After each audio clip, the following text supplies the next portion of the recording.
Regresamos con este segundo bloque de Identidad TV. Estamos hablando de los héroes de bronce. El tema sale y surge a raíz de que en estas semanas han habido diferentes conmemoraciones de Lázaro Cárdenas, Benito Juárez y Luis Donaldo Colosio. En el bloque anterior teníamos alguna discusión entre nuestros panelistas sobre si los idearios siguen vigentes o se utilizan de manera política, y también si estos héroes de bronce realmente representan lo que nos han enseñado a través de los diferentes sistemas educativos, de nuestros diferentes maestros, libros de texto. Aquí Martín Moreno tenía algunas opiniones discrepantes sobre Benito Juárez, al cual le pedimos que siga ahondando luego de las referencias que hizo a Adrián Núñez y Diego Rentería sobre sus dichos. Pues bien, gracias Milton, y me gustaría continuar el hecho de que mis compañeros pues le dan una dimensión ya un poco, yo siento, personal, en el sentido de que son estrictamente un poco liberales, pero me gustaría hablar acerca de un tema de que realmente la práctica o la actividad cotidiana, como lo hemos visto, pues es una fuente del derecho, seguramente lo consuetudinario, ¿no? Y vemos realmente una dinámica social en el país construida por un legado en el que ha estado necesariamente inserto la iglesia. En este sentido, aunque si bien la ley muerta, la ley es papel muerto de veras en este tema, cuando vemos, y tú lo mencionabas, o sea, caemos en un pragmatismo catastrófico, porque pues vemos a sacerdotes pues con algún político y luego el político va y se pone la bandera masónica de Juárez. Entonces pues empezamos ahí con el tema, ¿no? Y vemos que cómo se van modificando los tiempos cuando se va perdiendo el ideal o el pensamiento tan radical. El año pasado, por ejemplo, se le dio oportunidad a las instituciones religiosas de poder hacer actos públicos y entrar a medios de comunicación. ¿Sí explico? El año pasado se legisló eso a nivel federal. Y vemos pues entonces, o sea, cómo el pensamiento radical y lo vamos perdiendo, porque realmente la práctica y las necesidades cotidianas de la sociedad o de las personas es lo que lo va modificando. Y vemos que entonces en esta práctica actual, en el cual pues la sociedad ha estado inserta en una dinámica junto con la iglesia, en la cual pues nunca han estado de ninguna forma distintas. Y en ese sentido la sociedad va avanzando a recuperar, o sea, yo no pienso que el inclinarse hacia una estructura, un pensamiento, un ideal esté equivocado, pero estoy de acuerdo que los pueblos y las sociedades eligen sus destinos. Y en este sentido, si la sociedad o el pueblo mexicano no tiene ningún problema con caminar hacia sus destinos de solidaridad y de desarrollo, junto con una vocación también espiritual, y en este caso se la está brindando la Iglesia Católica, yo no tendría ningún problema o le buscaría ningún elemento que nos pueda restar a esto.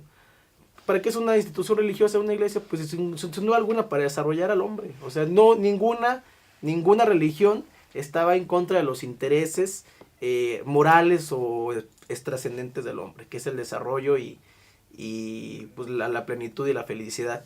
Y en ese sentido, si podemos avanzar y caminar hacia ella y las condiciones las vemos, pues adelante. Y el ideal es, a final de cuentas, pues la ley sigue siendo papel muerto cuando no se practica, ¿no? A ver, bueno, primero con Adrián, que pide ahí la opinión, y luego con Diego. Dos cosas interesantes que manejaste, una en este bloque, otra en el pasado. Primero la de Sí es importante, yo siento, para una persona creer en algo extra, ¿no? En Dios, en Alá, etcétera, etcétera. Sin embargo, ¿qué tanto debe ser esto junto con el Estado? O sea, tú dices, está bien la religión para que el hombre camine, para que el hombre crezca, para que el hombre se desarrolle, pero eso que tiene que ver con el Estado, con las leyes, con la... decía Santo Tomás de Aquino, hay que separar las leyes de Dios y las leyes del hombre. Las leyes de Dios deben seguirse porque somos humanos, y las leyes del hombre deben seguirse porque vivimos en sociedad. O sea, son dos cosas totalmente diferentes. No creo así. Está eso. Después, tú mencionaste el bloque pasado que Juárez estaba por estaba en contra de la iglesia, cuando es la iglesia quien lo educa. Hay que recordar que en ese tiempo la iglesia educa a todos, monopoliza la educación, tiene 300 años monopolizando la educación y las únicas personas letradas, alfabetizadas, son el 10% del pueblo. O sea, yo siento que ahí las universidades religiosas, eclesiásticas, fallan en su propósito, porque tienen un 90% de la gente inculta. Entonces Juárez lo que hace es separar la iglesia del Estado, separar la iglesia de la educación y crear educación laica para todos, para el público en general, ¿no? O sea, sí es cierto, de cierta manera lo traiciona, pero hay que ver siempre el poder crea a sus mayores enemigos, el Estado crea a los mayores sicarios, la iglesia crea a los peores contrarios de la iglesia. Siempre ha sido así, es histórico. Diego, adelante, sin preguntas, pues sin respuestas. a ver. Bueno, me parece muy interesante lo que mencionó primero Martín y también Chacal. Hablaban de un pragmatismo por parte de los políticos que iban y abanderaban o usaban la bandera de Juárez, pero después iban a la misa. Pues me parece un tanto tonto pensar que por el hecho de ser políticos no puedes practicar alguna religión. Y además lo que cada quien haga con su persona pues es completamente independiente. En la otra cuestión, lo que comentaba Martín, que los pueblos eligen su destino y toda esta clase de retórica muy padre, me llegó al corazón. Sin embargo, no creo que el desarrollo de las sociedades o definitivamente no te ganas el cielo por dar limosna y pagar el diezmo. Yo creo que eso va más allá y que hay que mantener separados lo que es el gobernar y lo que es la religión católica. A Dios lo que es de Dios y al César lo que es del César. En el tema de la cuestión social de la iglesia ha habido también, bueno, a los tres se los pongo en consideración, el tema hasta de la propia teología de la liberación, que es una cuestión más de izquierda que de la propia derecha de la iglesia, y que luego fue suprimida de distintas maneras por parte de la religión católica. ¿Hasta qué punto, partiendo de este tema de la teología de la liberación y partiendo desde el tema de la labor social de la iglesia, hasta qué punto debe inmiscuirse cualquier religión, cualquier que sea, tomando el tema de Martín, y empezamos a la derecha con Chacal para luego ya dar la vuelta, ¿hasta qué punto la iglesia, cualquiera que sea de cualquier religión, debe inmiscuirse, colaborar o estar en la labor del Estado? Adrián. En la labor social principalmente, me refiero. La labor social, la iglesia puede inmiscuirse y debe entrarle, pero con sus propios métodos. Por ejemplo, tiene a sus misioneros, tiene... Bueno, actualmente tienen cierto control sobre los scouts. Yo recuerdo que cuando era scout me obligaban a ir a misa todos los domingos, ¿no? Así como, si no vas, ya no vuelve a ser un campamento. Era así. Pero, era triste mi caso.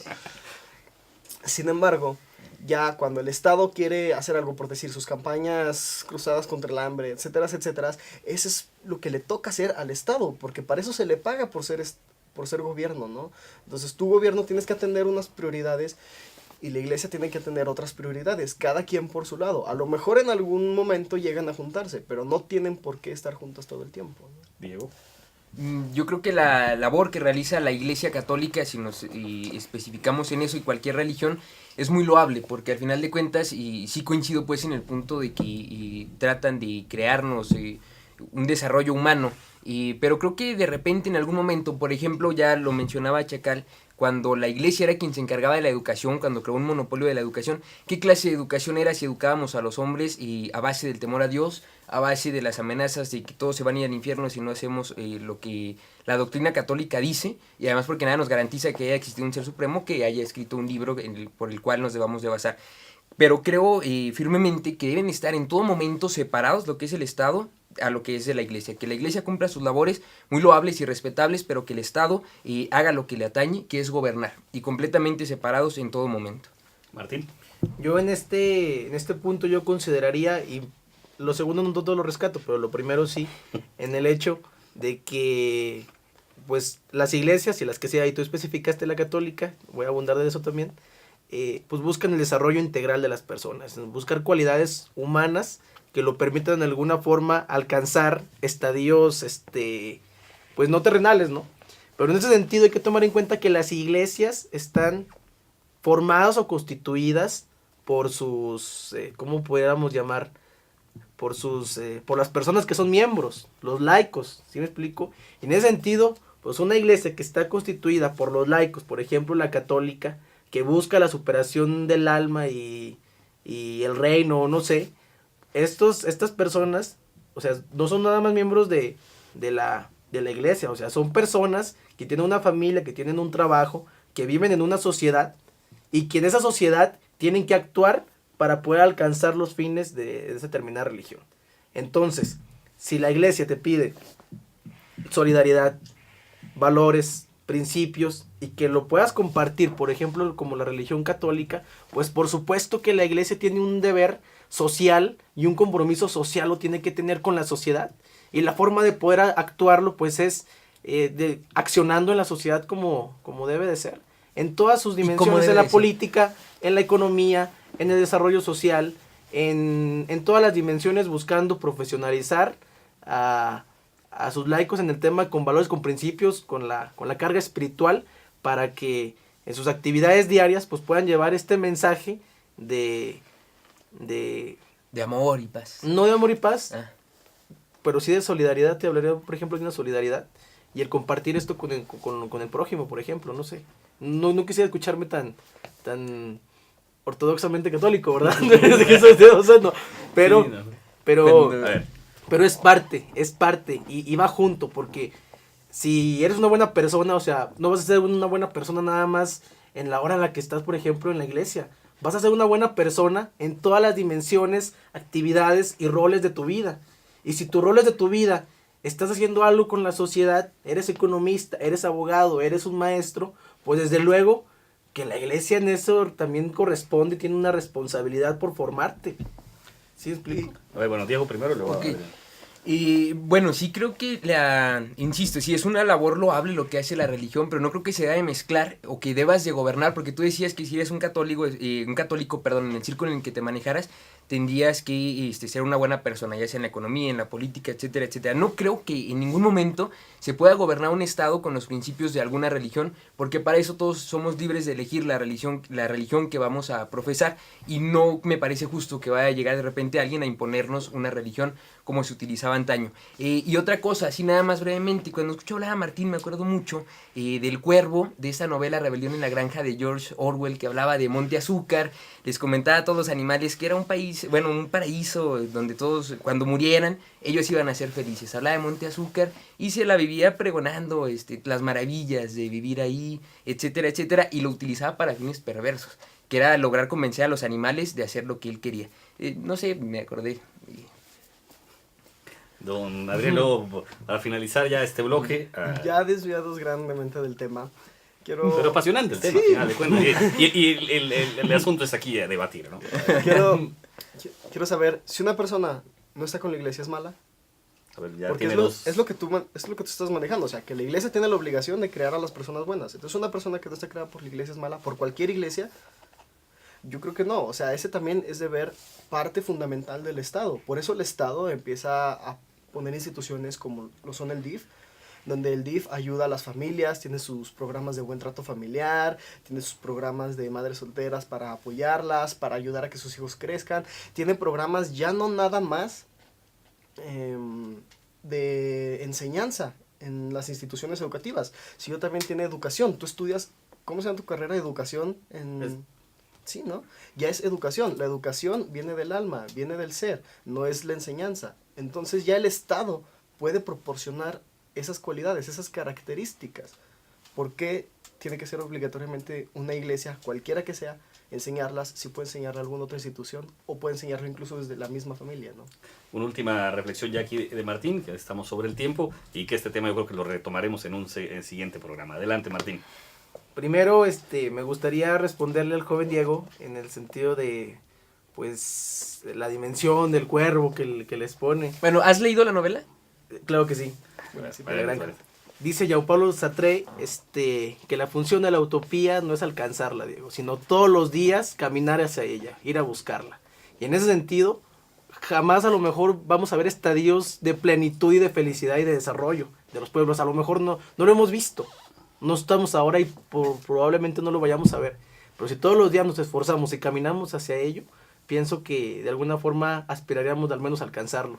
Y la segunda pregunta, en el sentido de si la iglesia tiene la responsabilidad, pues yo digo que sí la tiene. Y no nada más es del Estado, pues es de la familia. La familia es la institución primera de bienestar social, te educa, te da de comer de veras, es la familia, el compromiso.